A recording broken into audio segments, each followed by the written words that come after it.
उसकी चौथी आयत में लिखा है, फिर मैंने तख्त देखे और लोग उन पर बैठ के अदालत उनके सुपुर्द की गई और उनकी रूह को भी देखा जिनके सर यीशु की गवाही देने और खुदा की कलाम के सबब से काटे और जिन्होंने उस ईमान की परस्तिश की थी, न उस बुत की और न उस शाप अपने माथे पर हाथों पर ली और वो जिंदा होकर 1000 वर्ष तक मसीह के साथ बातचीत करते हैं जब तक ये 1000 वर्ष पूरे ना हो और बाकी मुर्दा जिंदा ना हो। पहली क़यामत ये है। मुबारक मुक़द्दस वो है जो पहली क़यामत में शरीक है। ऐसो बारे दूसरी मौत का कुछ इख्तियार नहीं है। वो क्या कह के कायम होंगे और इसके साथ 1000 वर्ष तक बादशाही करते ही। मौत जब हम इस ज़मीन से जाते हैं, दूसरी मौत वो है अगर हम ईमानदार हैं या गुनहगार हैं, हिसाब किताब होता है। यहाँ पर बयान किया गया है मुकाशों में ही, फिर मैंने छोटे बड़े सब मुर्दों को सबके सामने खड़े देखा। किताबें खोलेगी, फिर एक और किताब खोलेगी, यानी किताबें याद, जिस तरह किताबों में लिखा हुआ था उनके अमाल के मुताबिक उनका इंसाफ किया। समंदर ने अपने अंदर की मुर्दों को दे दिया और मौत और आलम ने अपने अंदर की मुर्दों को दे दिया और उनमें से हर एक बड़ी क्या है, हर एक के अमाल के मुताबिक उनका इंसाफ किया। फिर मौत और आलम की झील में डालेंगे, या की झील दूसरी मौत है। लिखा ना मेरे दूसरी मौत कौन सी है? आपकी जहां रोना दांतों का, याद रखिएगा अगर हमने दूसरी मौत मर दी है, हमें खुदा ने इख्तियार दिया है, हमें रास्ते दिखाए हैं, ये अच्छा है और ये बुरा है। दो दरख्त थे, एक दरख्त तो सीधा था, उसकी जिंदगी बड़ा घमंड था, तनाव था, और जो बुढ़ा हुआ था रोज रोता पीटता था, खुदा से गिला करता था कि खुदा तूने मुझे किस तरह बनाया। एक दिन क्या हुआ, लकड़ारा जो लकड़ियां काटता है वो आया, उसने दोनों दरख्तों को देखा तो किसको काटा? जो तनहावर है, जो सीधा है, जो मुड़ा हुआ नहीं है, उसकी जड़ से काटा। वो रोए पीटे। मैं तो बड़े घमंड करता था। जो मुड़ा हुआ था उसने खुदावन का शुक्र अदा किया। मेरे अज़ीज़ों, मेरे बहन भाइयों बुजुर्गों, जिस हालत में भी हमें ये सूरत है ना, अगर मुड़े हैं तो बरकत पाते हैं, क्योंकि जिस तरफ में फल लगता है वो झुका होता है। दरख्त अपने फलों से पहचाना जाता है। हर दरख्त जिस तरह से फल लगता है, वो जो तनावर है,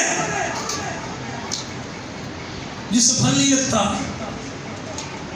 वो कांटा और आग में डाला जाता है। याद रखें कि अगर हम सूखे हैं, क्या सूखी हड्डियां हैं, क्या हम खुदा के कलाम को सुनते हैं या उससे दूर है?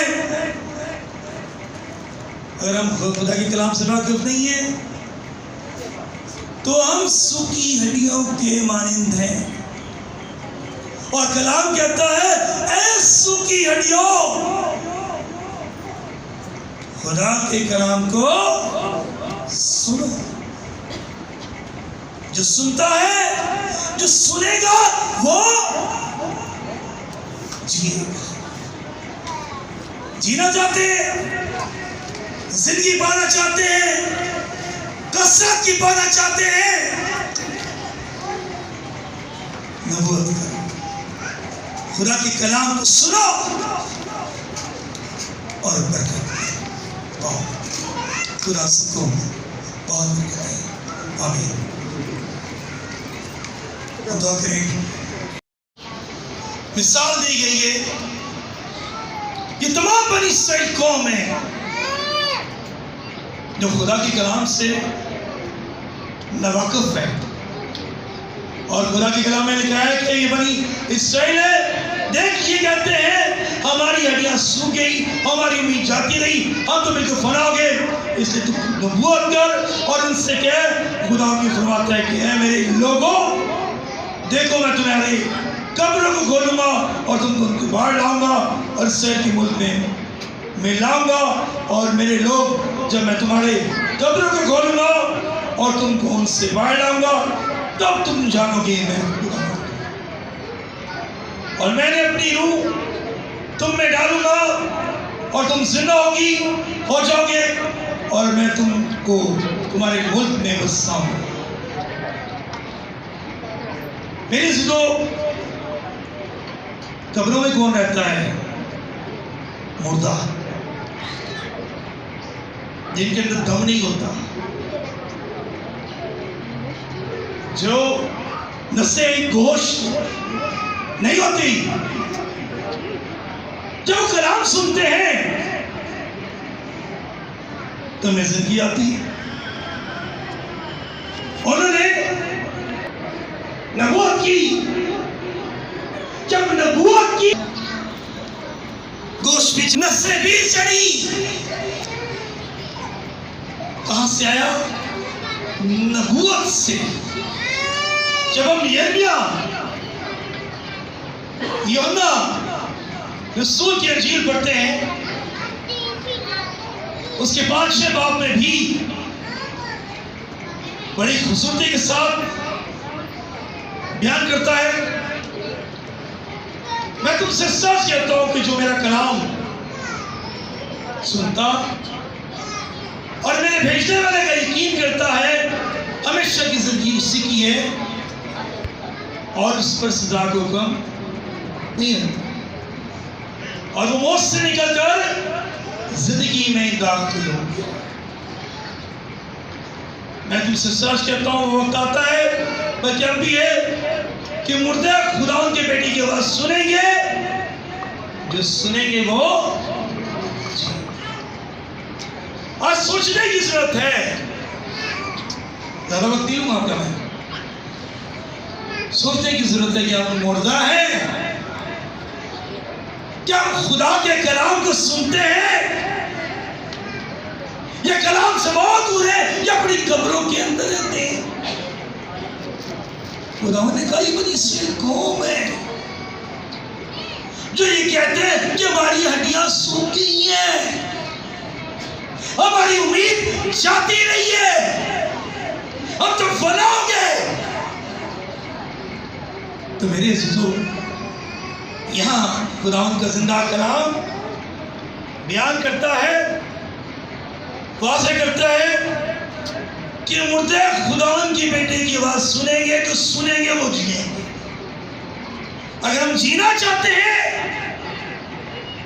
जिंदगी पाना चाहते हैं और कसरत से पाना चाहते हैं, तो खुदावंद की आवाज को सुनो।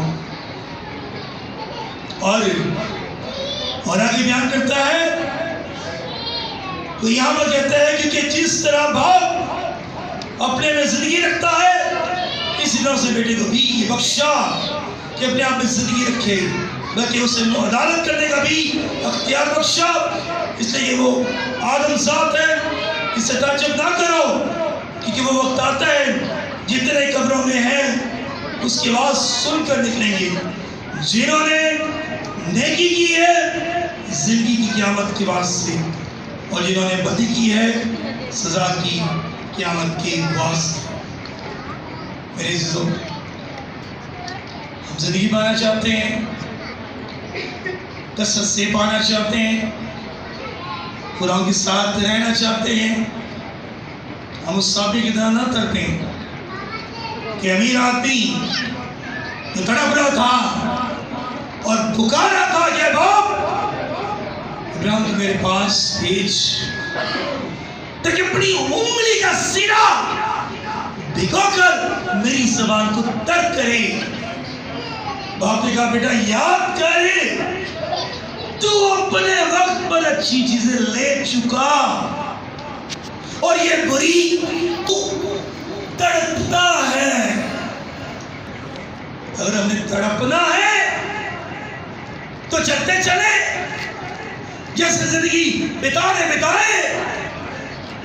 पर आखिर को क्या मिलेगा हमें? खुदा के जिंदा कलाम मुकद्दस में मरको में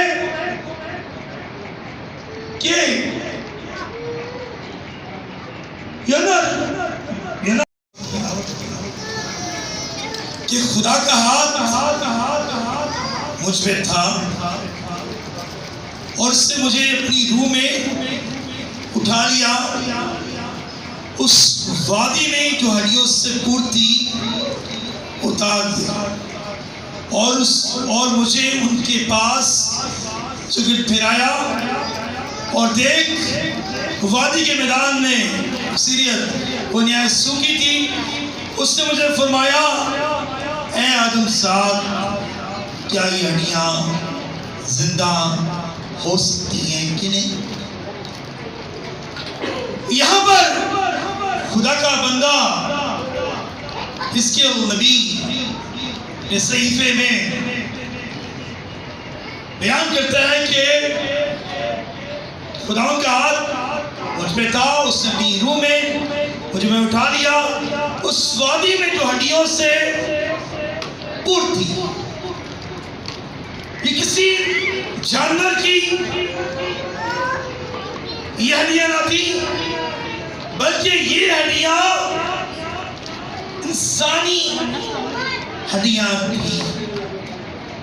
पूर्ण का मतलब है कि वो भरी हुई थी, जगह उनमें ना थी और खुदावन ने उसको वो फिराया, घुमाया और उसने उससे पूछा कि क्या ये हड्डियां जिंदा हो सकती हैं कि नहीं? मैंने जवाब दिया कि खुदावन तू ही जानता है। मैंने कहा कि तू सूखी हड्डियों पर क्या करे? नबूवत करे। नबूवत का मतलब है खुदा के कलाम को लोगों तक सुना। और खुदा के कलाम में मुकद्दस लिखा है और खुदा उन हड्डियों को यूं फरमाता है तो मैं तुम्हारे ऐ सूखी हड्डियों, खुदा उन हड्डियों को यूं फरमाता है कि मैं तुम्हारे अंदर रूह डालूंगा, तुम जिंदा हो जाओगी और तुम पर नसें फैलाऊंगा और गोश्त चढ़ाऊंगा, तुमको चमड़े की कोशिश चमड़ा पहनाऊंगा और तुम्हें दम फूंकूंगा और तुम जिंदा होगी और तुम जानोगी कि मैं खुदा हूं। यहां पर क्या बयान किया खुदा ने कि मैं तुम्हारे अंदर नसें फैलाऊंगा और चमड़ा पहनाऊंगा। और खुदा का कलाम यहाँ पर वाज़ेह होता है और तुम में दम फूंकूंगा और तुम जिंदा होगी और तुम जानोगी मैं खुदा हूं। अपने हुक्म के मुताबिक क्या देखा कि मैंने और यहाँ लिखा है कि मैंने हुक्म के मुताबिक नबूवत की। जब मैं नबूवत कर रहा था एक ज़लज़ला सा आया, एक शोर हुआ और शोर आने का मकसद क्या था? ज़लज़ला आने का मकसद क्या था? कि वो हड्डियां बिखरी हुई थी, हर जिस्म के हिस्से वो बिखरे हुए थे, एक इस कोने पर थे, एक इस कोने पर थे और बिखरे चारों कोने में थे। ज़लज़ला आने का मकसद यह था कि हर हड्डी अपनी हड्डी से बेगाने की हड्डी से नहीं, हर हड्डी अपनी हड्डी से जा मिले। और जब मैंने नबूवत की और शोर हुआ, देखा ज़लज़ला आया और मैंने निगाह की तो क्या देखता हूँ, नसें गोश्त उनमें चढ़ा है और उन पर अब उनमें दबना है। ये कह रहे कि जस्ट लाइक बॉडी है जिससे मुर्दा पड़ा होता है, उसके अंदर नसें भी होती है, गोश्त भी होता है, कोशिश भी होती है। कोशिश किसको कहते हैं? जो हमारी शेप बनी हुई है बॉडी की, ये कोशिश भी हुई है, सब कुछ है। अब उनके अंदर क्या नहीं है? दम नहीं है। और खुदा ने फिर उससे बयान किया, कहा, तब उसने मुझसे पूछा, फरमाया, नबूवत करे और नबूवत करे आदम साहब, हवा से क्या खुदा उनकी फरमाता है। मिसाल दी गई है, ये तमाम बनी इसराइल कौम है जो खुदा के कलाम से नावाकिफ है। और खुदा के कलाम में लिखा है कि ये बनी इसराइल है, देख ये कहते हैं हमारी हड्डियां सूख गई, हमारी उम्मीद जाती रही, हम तो बिल्कुल फना हो गए, इसलिए तू नबूवत कर और उनसे कह, खुदा की फरमाता है कि ऐ मेरे लोगों, देखो मैं तुम्हारी कब्रों को खोलूंगा और तुमको उनके बाहर लाऊंगा और शहर की मुल्क में मैं लाऊंगा। और मेरे लोग, जब मैं तुम्हारे कब्रों को खोलूंगा और तुमको उनसे बाहर लाऊंगा, तब तुम जानोगे मैं खुदा हूं। और मैंने अपनी रूह तुम में डालूंगा और तुम जिंदा हो जाओगे और मैं तुमको तुम्हारे मुल्क में बसाऊंगा। मेरे जो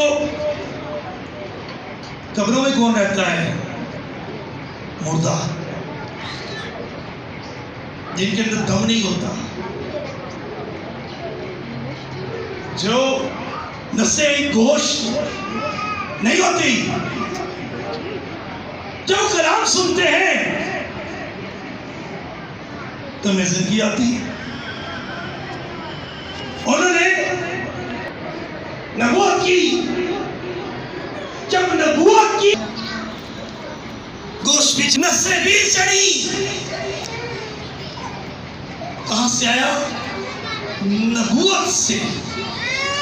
जब हम यूहन्ना रसूल की अंजील पढ़ते हैं, उसके 5वें बाब में भी बड़ी खूबसूरती के साथ बयान करता है, मैं तुमसे सच कहता हूं कि जो मेरा कलाम सुनता और मेरे भेजने वाले का यकीन करता है, हमेशा की जिंदगी उसी की है और उस पर सजा का हुक्म नहीं है, और वो मौत से निकलकर जिंदगी में दाखिल हो गया। मैं तुमसे सच कहता हूं, वो वक्त आता है, वह जब भी है कि मुर्दे खुदा के बेटे की आवाज सुनेंगे, जो सुनेंगे वो। आज सोचने की जरूरत है, ज्यादा वक्त नहीं लूंगा आपका, मैं सोचने की जरूरत है कि आप मुर्दा है, क्या हम खुदा के कलाम को सुनते हैं या कलाम से बहुत दूर है या अपनी कब्रों के अंदर रहते हैं? खुदा ने कहा ये बनी इसराइल कौम है जो ये कहते हैं कि हमारी हड्डियां सूख गई हैं, हमारी उम्मीद जाती रही है, हम तो फना हो गए। तो मेरे अज़ीज़ों, यहाँ खुदावंद का जिंदा कलाम बयान करता है, वाज़ेह करता है कि मुर्दे खुदावंद की बेटे की आवाज सुनेंगे तो सुनेंगे, वो जिएंगे। अगर हम जीना चाहते हैं, जिंदगी पाना चाहते हैं और कसरत से पाना चाहते हैं,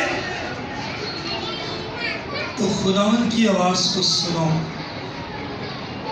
और आगे बयान करता है तो यहाँ पर कहते हैं क्योंकि जिस तरह बाप अपने में जिंदगी रखता है इसी तरह से बेटे को भी ये बख्शा कि अपने आप में जिंदगी रखे, बल्कि उसे अदालत करने का भी अख्तियार बख्शा। इसलिए वो आदम ज़ात है, इससे ताज्जुब ना करो क्योंकि वो वक्त आता है जितने कब्रों में हैं उसकी आवाज़ सुनकर निकलेंगे। जिन्होंने नेकी की है जिंदगी की क़यामत के वास्ते, और जिन्होंने बदी की है सज़ा की क़यामत के वास्ते। मेरे अज़ीज़ों, हम जिंदगी पाना चाहते हैं, कसरत से पाना चाहते हैं, खुदा के साथ रहना चाहते हैं। हम उस साबी की तरह ना तड़पें कि अमीर आदमी जो तड़प रहा था और पुकारा था कि बाप इब्राहिम को मेरे पास भेज, ताकि अपनी उंगली का सिरा भिगोकर मेरी ज़बान को तर करे। बाप ने कहा बेटा याद कर, तू अपने वक्त पर अच्छी चीजें ले चुका और ये बुरी तू तड़पता है। अगर हमें तड़पना है तो चलते चले, जैसे जिंदगी बिताए, पर आखिर को क्या मिलेगा हमें? खुदा के जिंदा कलाम मुक़द्दस में मरकूम है कि